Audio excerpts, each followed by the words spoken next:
نماز ایک اہم ایسا فریضہ ہے جس کو ادا ہر مسلمان نے کرنا ہے، اور نماز اپنے شرائط، فرائض، سنت، نوافل، مستحبات اگر یہ تمام چیزوں کے ساتھ ادا کی جائے تو نماز نور علی نور اور بہتر سے بہترین ہو جاتی ہے۔ یعنی اسلاف کا یہ طریقہ رہا ہے کہ نماز کو ادا تو کرتے ہیں، لیکن کیا ہے، نماز کی شرائط، فرائض، سنن، نوافل سب کا اہتمام کر کے پھر نماز پڑھتے ہیں، تاکہ ہمارا دل جو ہے نا نماز میں کما حقہ لگا رہے، اور ہمارا دل خشوع و خضوع کے ساتھ نماز میں لگا رہے۔ اور نماز جیسے پڑھنے کے آداب و اطوار ہے، اسی طریقے سے نماز پڑھانے کے بھی آداب و اطوار ہیں۔ اور آج جیسے نماز خطیب، امام، مؤذن یا عام کوئی بندے جیسے نماز پڑھاتے ہیں، اس طریقے سے پہلے دور میں جو حاکم ہوا کرتے تھے نا، حاکم وقت، جیسے آج لوگ ہیں، امام صاحب اگر کچھ تھوڑا بہت لیٹ کرے تو بہت سارے لوگ کہہ دیتے ہیں مولانا صاحب نماز کو اپنے اوقات میں پڑھے اور نماز کو ان اوقات کے علاوہ نہ پڑھے، یعنی کبھی کبھار اگر ہو جائے لیکن زیادہ ہو جائے تو بول دیتے ہیں۔ لیکن اسی طریقے سے حاکم وقت، جس کو بادشاہ کے اندر، بادشاہ کو آپ بتائیں کون کہہ سکتا ہے کہ نماز کا ٹائم ہو گیا، دیر نہیں کرے، جلدی سے پڑھا لے۔ نبی کریم صلی اللہ علیہ وسلم نے کیا فرمایا؟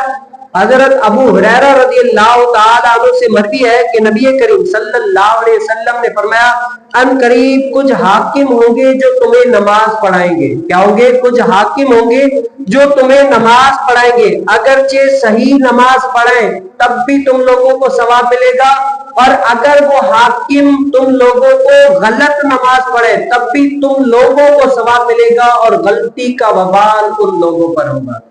یعنی جو نماز پڑھا رہا ہے، غلطی کا وبال کس پر ہوگا؟ جو نماز پڑھا رہا ہے۔ اب ہمیں تو ثواب ملے گا، لیکن غلطی کرے پھر بھی ہمیں ثواب ملے گا اور وبال ان پر ہوگا، تو یہ کیسے؟ یہ بات سمجھ میں نہیں آئی۔ تو مصطفیٰ جان رحمت صلی اللہ علیہ وسلم اس غلطی سے مراد نبی کریم صلی اللہ علیہ وسلم کی یہ ہے کہ نماز کو اپنی اوقات کے علاوہ پڑھیں۔ جیسے آپ نے پچھلے کتاب مواقیت الصلاۃ میں سنا ہے کہ ہر نماز کو اپنے اوقات میں پڑھنا مستحب ہے، کس نماز کو کس وقت میں پڑھنا مستحب ہے، بہترین ہے، اور اللہ تعالیٰ کی قرآن میں فرمایا کہ نماز کو اپنی اوقات میں ادا کرو۔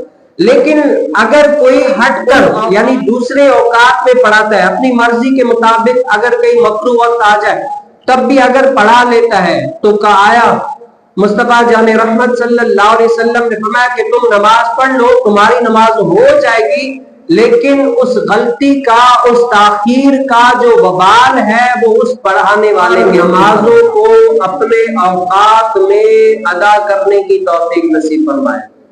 آپ جو نمازوں کو مؤخر پڑھتے ہیں، جماعت کو ترک کرتے ہیں، جماعت کے ساتھ نہیں پڑھتے، ان کے لیے بھی احادیث مبارکہ میں وعید کا ذکر آیا ہوا ہے۔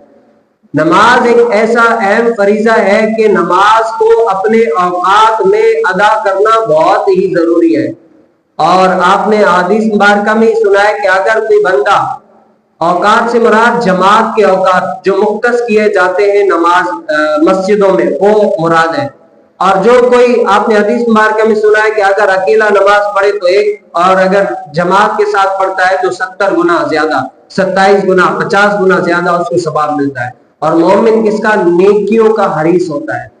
جہاں پر نیکیوں کی لالچ ہوتی ہے مومن کو، وہاں پر زیادہ وہ اپنا دھیان دیتا ہے اور نیکیوں کی لالچ میں زیادہ رہتا ہے، تاکہ میں نیکیاں زیادہ کر سکوں۔